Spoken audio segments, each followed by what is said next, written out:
Hello guys, आप सभी साथियों का स्वागत है आपके अपनी यूट्यूब चैनल टॉपर स्क्रीन पर। तो बीपीएससी की तरफ से एक ऑफिशियल नोटिस जो है जारी कर दी गई है आपके ई एडमिट कार्ड को लेकर के। तो आपको मैं इसके बारे में दिखाऊंगा और साथ ही साथ एनआईओएस डीएलएड के लिए भी एक बड़ी खुशखबरी निकल कर आई है, उसके बारे में भी हम लोग बात करने वाले हैं। तो वीडियो में आगे बढ़े उससे पहले बस छोटी सी रिक्वेस्ट है कि अगर आप लोग इसी प्रकार की रियल और ऑथेंटिक अपडेट चाहते हैं तो तुरंत के तुरंत आप चैनल को सब्सक्राइब कर लीजिए। चलिए स्टार्ट करते हैं वीडियो को। सबसे पहले आप लोग यहां पर देखिए, इन्होंने सीधा सीधा यहां पर मेंशन कर दिया है कि अगर आप लोगों का बीपीएससी टीआरई 2.0 में आपने फॉर्म डाला है तो आप 2 दिसंबर 2023 से आप प्रवेश पत्र यानी कि ई एडमिट कार्ड आप लोग डाउनलोड कर पाएंगे। कुछ और भी निर्देश दिए हैं कि आपको सबसे पहले लॉगिन करके आपको जो है उसमें फोटो जो है आपको अपलोड करना होगा, ठीक है, और उसके बाद ही आप प्रवेश पत्र डाउनलोड कर पाएंगे। दूसरे पॉइंट में ये बताया है कि कुछ सब्जेक्ट वाले जैसे 6 से 8 और 9 से 10 में जिन लोगों का सामाजिक विज्ञान या विषय का चयन किया है उन लोगों को अपना सब्जेक्ट वगैरह चूज करना है। तो इसको भी आप लोग अच्छे से पढ़ लीजिएगा। सबसे इंपॉर्टेंट है पॉइंट नंबर 3, ये इंपॉर्टेंट है एनआईओ से जो छात्र डीएलएड हैं उनके लिए सबसे ज्यादा इंपॉर्टेंट है और खासतौर पर सबसे बड़ा कंफ्यूजन भी है। इसमें कंफ्यूजन क्या है सुनिए बताते हैं।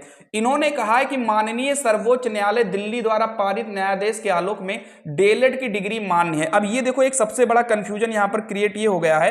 सबसे बड़ा कंफ्यूजन है पॉइंट नंबर 3 में। इन्होंने कहा है कि माननीय सर्वोच्च न्यायालय दिल्ली द्वारा पारित न्यायाधीश के आलोक में डीएलएड की डिग्री मान्य है, जबकि आप सभी लोगों को पता है कि 18 महीने की डिग्री यानी जो एनआईओएस डीएलएड की जो डिग्री है उसको जो है ये बता दिया गया है कि वो किसी भी सरकारी शिक्षक के लिए वो पात्र नहीं है। यही एनआईओएस डीएलएड की जो है यहां पर सुनवाई में ऑर्डर आया था, लेकिन ये इन्होंने बताया है कि मान्य है। तो एक सबसे बड़ा कंफ्यूजन ये क्रिएट हुआ।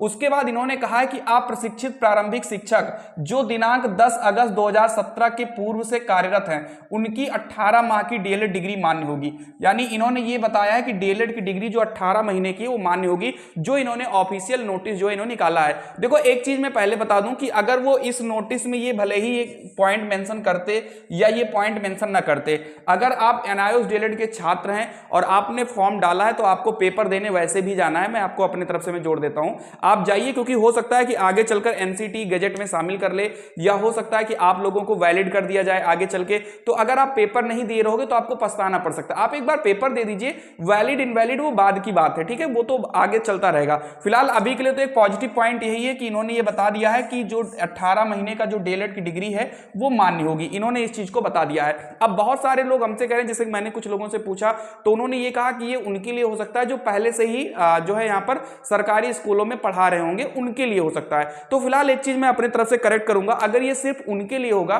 तो प्राइवेट में जो शिक्षक पढ़ा रहे थे उन्होंने एनआईओएस से डीएलएड किया था, ये उनके लिए भी वैलिड होगा। यार एक ही नियम दो लोगों के लिए नहीं बनाया जा सकता है। अगर 18 महीने का प्राइवेट वालों के लिए इनवैलिड है तो उनके लिए भी इनवैलिड ही होगा भाई मेरे। तो ये चीजें हैं, तो आप लोग पेपर देने जरूर जाइएगा। बाकी इस पर मुझे बिल्कुल कंफर्म है कि बीपीएससी के जो चेयरमैन है वो स्पष्टीकरण जो है वो जरूर लेकर आएंगे। मुझे बिल्कुल पूरा विश्वास है, जैसे इसमें कंफ्यूजन होगा वो जरूर इसमें जो है करेंगे, या फिर हो सकता है कि इसमें कुछ पॉइंट्स और ऐड कर दें तो कल शाम तक चीजें मेरे हिसाब से क्लियर हो जाएंगी। लेकिन फिलहाल के लिए एनआईओएस डीएलएड के लिए अच्छी अपडेट यही है कि आप लोगों के लिए यहां पर एक पॉइंट तो कम से कम मेंशन किया गया है और ये बताया गया है कि 18 माह की जो डिग्री है उसको वैलिड की जाती है, यानी कि वो डिग्री मान्य होगी। यहां पर ये बताया गया है। या तो हो सकता है कि अभी थोड़ा सा चीजें समझ ना पाई हो बीपीएससी की, इसमें मैटर क्या है। तो जो भी चीजें होंगी फिलहाल हम कल तक क्लियर करेंगे। लेकिन एक बात मैं फिर बता देना चाहता हूं, अगर आपने फॉर्म डाला है तो आप कोशिश करिए कि आप लोग पेपर देने जरूर जाइए, ठीक है। अगर वीडियो अच्छी लगी तो वीडियो को लाइक कर दें और चैनल पर नए तो प्लीज सब्सक्राइब कर लें। जय हिंद, जय भारत।